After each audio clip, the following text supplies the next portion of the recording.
Hello, and welcome back to another episode of Day by Day True Crime Stories, the podcast where we explore crime that took place on this day in history. I'm your host, Kona Gallagher, and today is January 7th. In this episode, we're traveling back to 1937 in the heart of what was then called Peking, but what is now known as Beijing, China. On this day, one of the most gruesome and perplexing murders of the early 20th century took place. This is the story of Pamela Werner, a 19-year-old British woman whose violent death shocked both the local and expatriate communities. Despite an intense investigation and media pressure, Pamela's murder sadly remains a mystery to this day.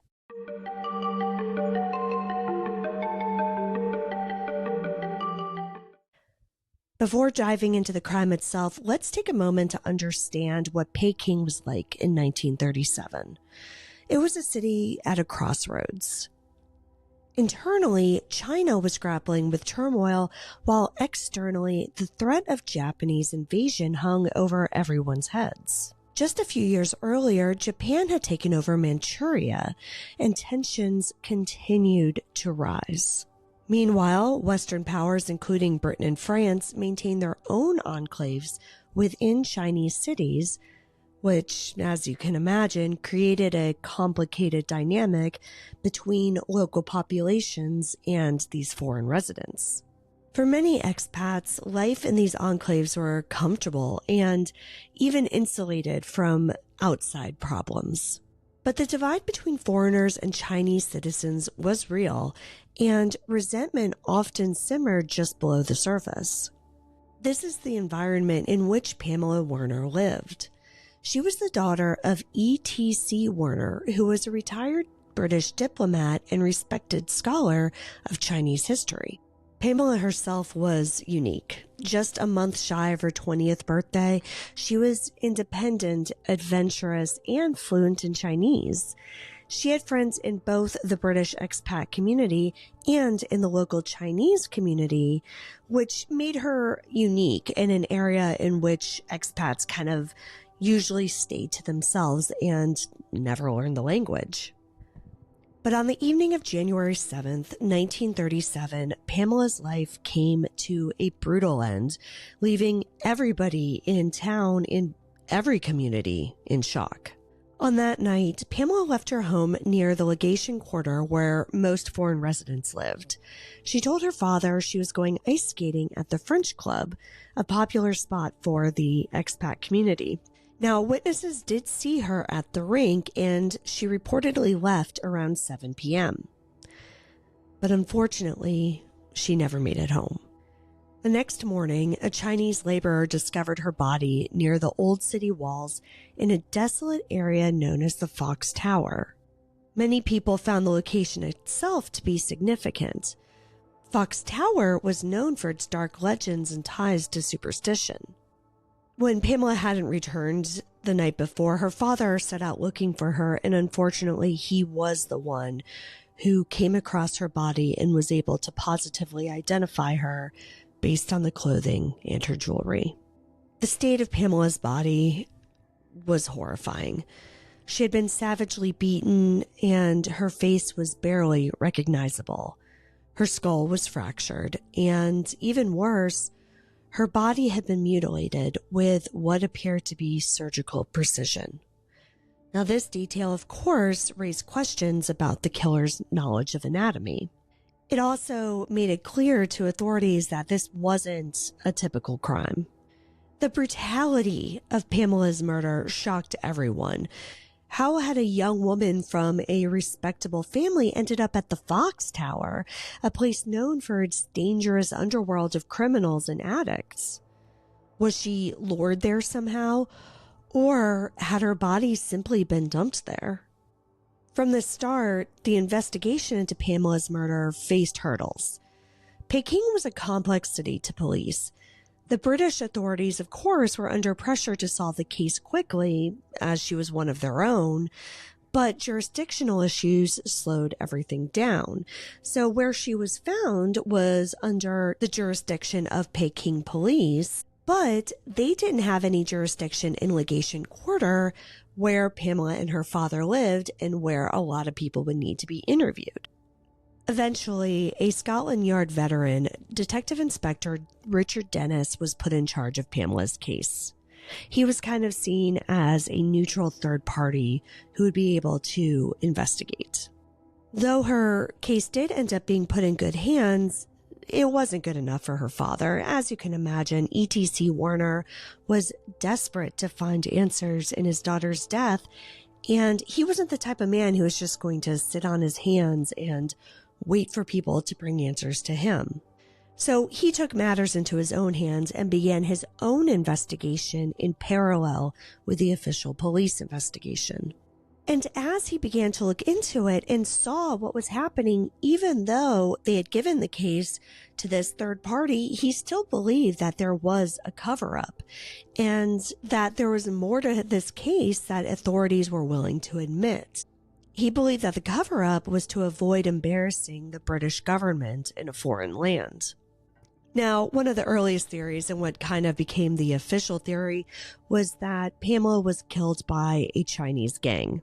After all, the area around the Fox Tower was notorious for crime, and some thought that she might have been abducted and murdered by street criminals. But Werner didn't buy it. Again, you have to go back to the surgical nature of her injuries, and there was also the lack of evidence pointing toward a robbery, which would have been the motive in a random street gang attack. E.T.C. Werner believed that this was no random act of violence. Now, another theory, and one that he gravitated toward, was that it was somebody within the foreign community. Some investigators believe that whoever committed the crime might have had medical training, given the precision of the mutilation. Several expats became the focus of rumors, but with little actual evidence, the leads went nowhere. Werner became frustrated with the lack of progress, and he eventually hired private investigators and took a deep dive into Peking's underworld. He visited places that were dangerous even for locals, opium dens, gambling houses, and brothels, searching for any clue that might lead him to Pamela's killer. Over time, he developed his own theories, many of which focused on shady individuals within his own expat community. One of his main suspects was a man named Wentworth Prentice. Prentice was a disgraced former British officer known for his violent temper. Prentice had been seen with Pamela on a few occasions, and Werner believed he was capable of such a crime. Another figure Werner zeroed in on was Dr. Edmund Clubb, an American dentist rumored to have ties to Peking's criminal circles. But despite Werner's best efforts, he couldn't find the hard evidence needed to prove the suspicions that he had of either man.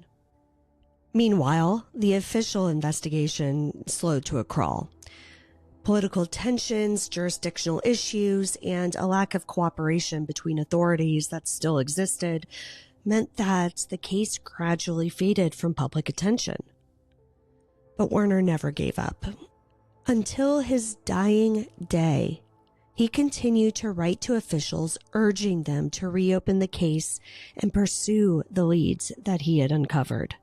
Over the years, many theories emerged about Pamela's murder. Some thought that it was politically motivated, possibly tied to tensions between China and Japan. There were even rumors that Pamela herself had been involved with a Japanese officer, though there's no solid evidence to support that idea. Others thought that this could be a crime of passion, perhaps committed by somebody close to her. What's clear is that this case left a dark shadow over the expatriate community in Peking. Werner and others believed that British authorities were more interested in avoiding scandal than in finding justice for Pamela. To this day, no one knows who killed her for sure or why. The case gained renewed attention in 2011 with the publication of a book called Midnight in Peking by Paul French. This best-selling book delves into Pamela's life and death and re-looks at all of the evidence that was gathered, including a 150-page letter from E.T.C. Werner that documented his investigation. Before the end of his life, he settled on Wentworth Prentice as the man responsible for his daughter's death. And after looking over all of the available evidence, Paul French agreed that this was the likely conclusion. Despite this, Pamela Werner's murder remains an infamous, unsolved case of the 20th century. Despite her father's relentless efforts and, decades of speculation, the identity of the killer has never definitively been proven. Thank you for joining me again on today's episode of Day by Day True Crime Stories. If you found this episode intriguing, please subscribe, rate, and review. It helps people find us and it helps the podcast grow. I'll be back tomorrow with another story of a crime that happened on that day in history. Until then, stay safe and remember that justice, no matter how delayed, is always worth pursuing. Day by Day True Crime Stories is a Little Monster production. Hey, you can do it!